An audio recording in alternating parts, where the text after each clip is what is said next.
Hey, Matt here from Remit Media on board the Disney Magic, and today we're going to Disney's Lookout Cay at Lighthouse Point. Lookout Cay is located on the southern tip of the island Eleuthera. It's 80 miles from Nassau and about 132 miles from Disney's other private island, Castaway Cay. I was a bit surprised when the doors to the ship opened at 10 a.m. It felt a little later than expected. But honestly, it turned out to be a great thing. It gave us plenty of time to enjoy breakfast and get ready at a more relaxed pace. Disembarkation was smooth and easy, and we had no trouble getting off the ship and onto the pier. I did notice a few wagons available off to the side, and they're first come first served. If you're hoping to grab one, I'd recommend getting off the ship right when the doors open.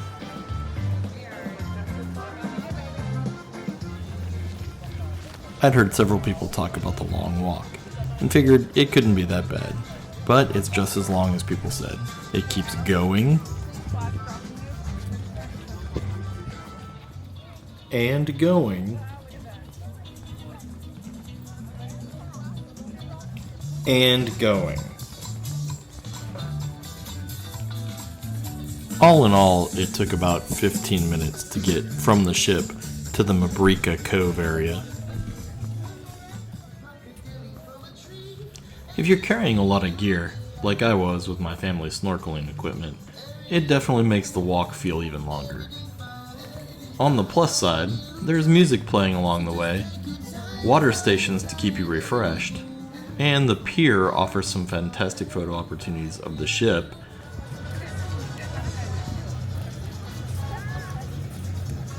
and the stunning blue waters of the island.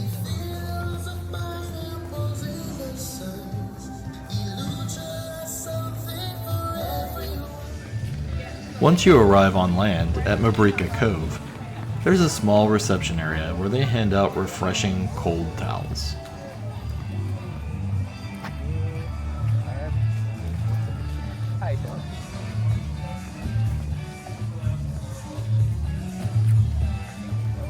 At Mabrika Cove, there's the Turbot Berth charter boat check-in, Mangrove and Go, offering specialty coffee, draft beer, and the famous Dole Whips, the first and last chance souvenir stand, and alcohol package sales. From this point, unless you're going to the Cabanas, you'll jump on board the tram for transport over to the family beach.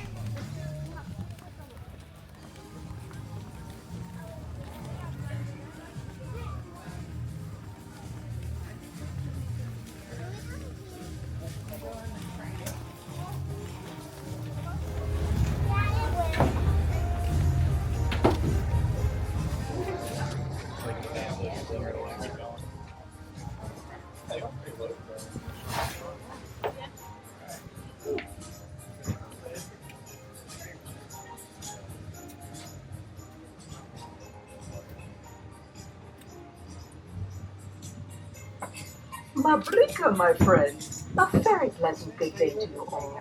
Welcome to Disney Lookout Cay at Lighthouse Point. My name is Tracy. The story they tell on the tram about the island is interesting, though not particularly memorable. The ride itself takes about 10 minutes, and after roughly 40 minutes from leaving the ship, you'll finally reach the Goombay Cultural Center.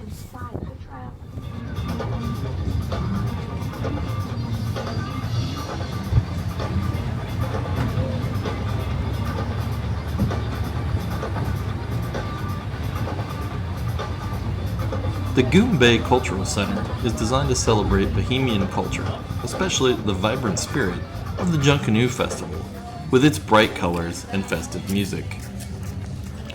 The gathering tree, used as a central meeting point for tours, looks like it might have an interesting backstory, but as far as I could find, there's no specific history or lore behind it. It just looks like a gnarly piece of wood firmly planted in the ground.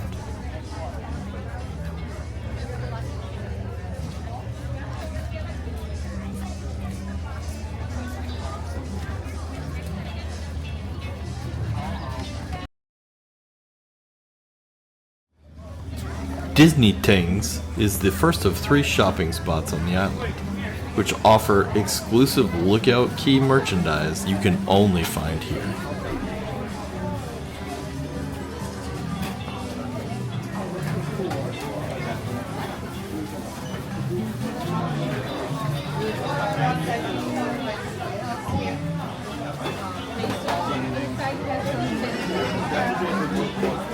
Oh, okay. All right.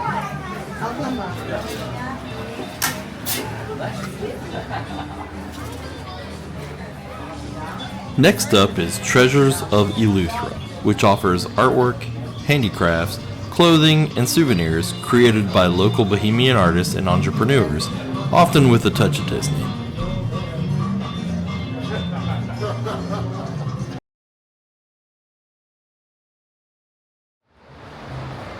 The food on the island was a pleasant surprise.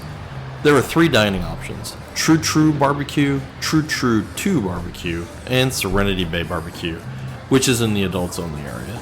All of them served fairly similar offerings. In front of each, there were refreshment stations with a variety of sodas and ice cream.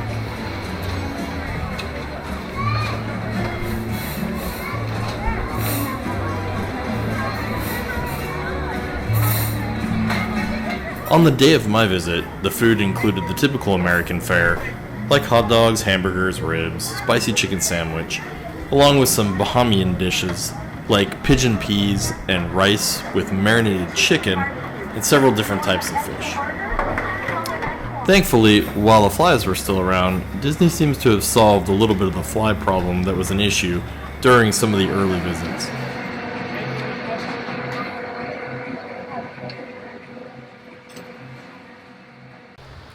There were several large bays with plenty of seating available, large fans to help cool you off, and to help keep the flies at bay.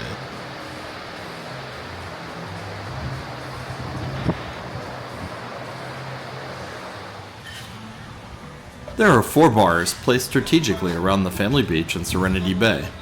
None of them seemed especially busy, likely because the crew on board was encouraging guests to buy beer packages on the ship to avoid the additional 10% VAT tax, in addition to the 18% gratuity charged on the ship and the island.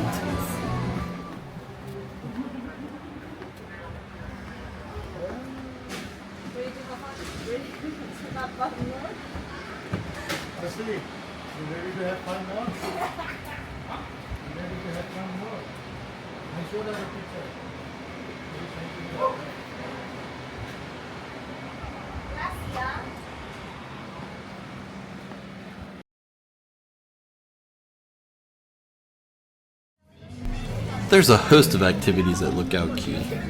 There are several picture spots that represent classic Disney characters, which incorporate Bahamian art. There are character meet and greets all around the island. These characters are in their Lookout Cay attire, which is unique to the island. There are a few water play areas for kids, starting with a Rush Out Gush Out. This interactive play zone features 2 fun slides and plenty of flashy water activities to keep everybody entertained.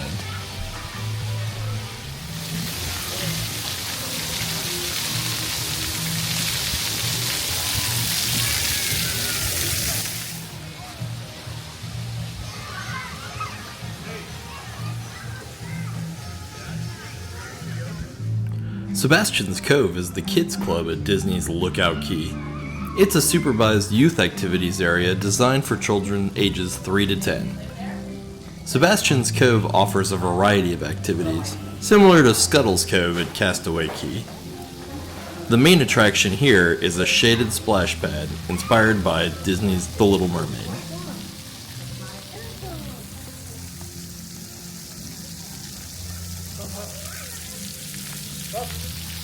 For kids staying through lunch, there's a meal offered.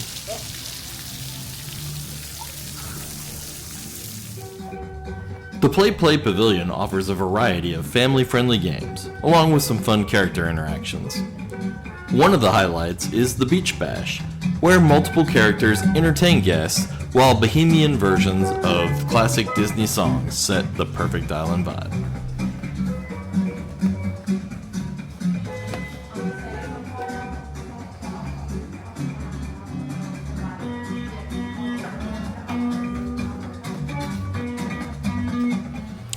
The Goombay Cultural Center is a versatile entertainment space where guests can learn about Bahamian traditions and participate in craft-making activities.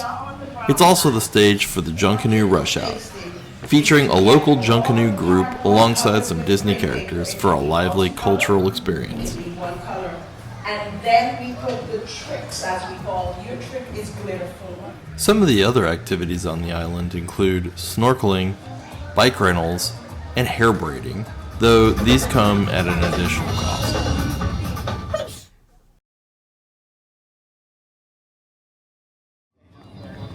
I was skeptical about how Disney would integrate Bahamian culture into this Disney paradise while keeping it eco-friendly. And while it doesn't match the pictures in the press releases, I was pleasantly surprised. The wooden boardwalks just work, as they let you navigate over what would be rough terrain. And the layout is sprawling, but not confusing.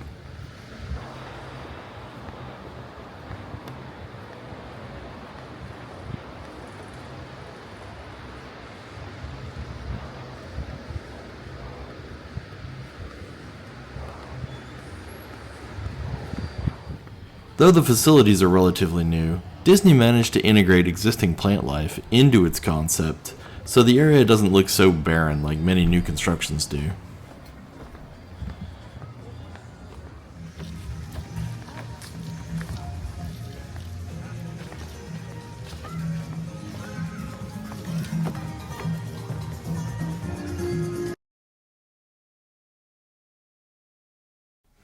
Now to the star of the show at Lookout Cay, the beaches. Lookout Cay has stunning waters, soft white sand, and plenty of seating both on and close to the beach.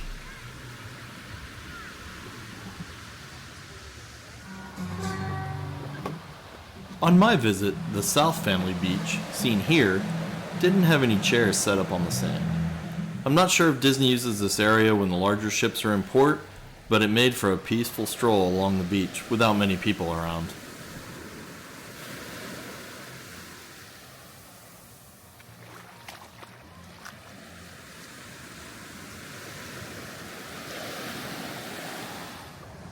There was still seating in this area, just not directly on the beach.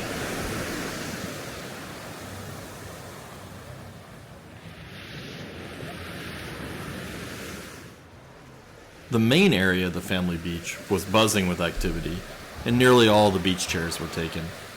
There's seating close to the water, as well as an elevated section that doesn't always have the best view of the beach.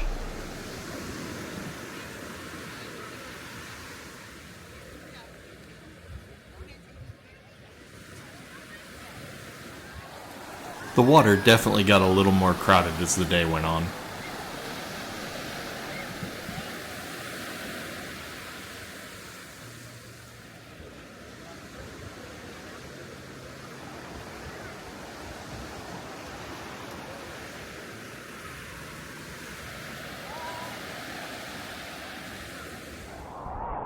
The water here is extremely clear, and it felt like I was getting into a warm bathtub.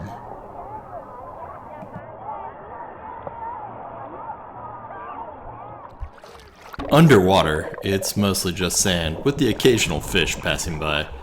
Disney has a small designated snorkeling area here, but if you're looking for something more exciting, you'll probably just want to book an excursion.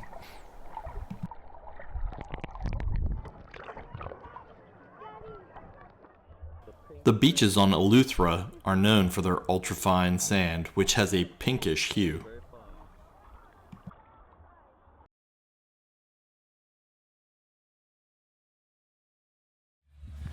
The northernmost beach area is Serenity Bay. This is the adults-only area of Lookout Cay. It has its own beach area, food stands, bars, and cabanas. The vibe here is definitely more relaxed, with bands playing in the background and no kids running around.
The family cabanas are located at Mabrika Cove, which surprised me since they're furthest away from most family amenities.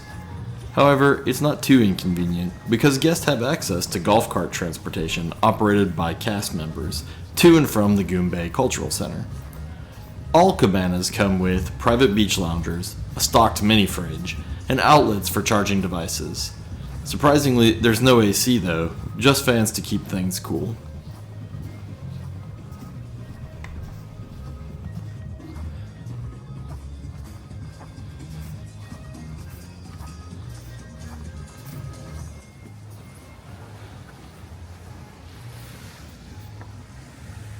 Despite the distance from the other amenities, this area does offer a stunning view of the water and of the ship.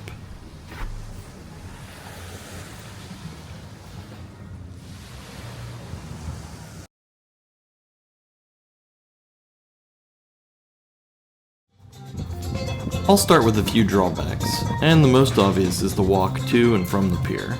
While it's manageable for most, some might find the distance a bit challenging, and not everyone can take the golf cart.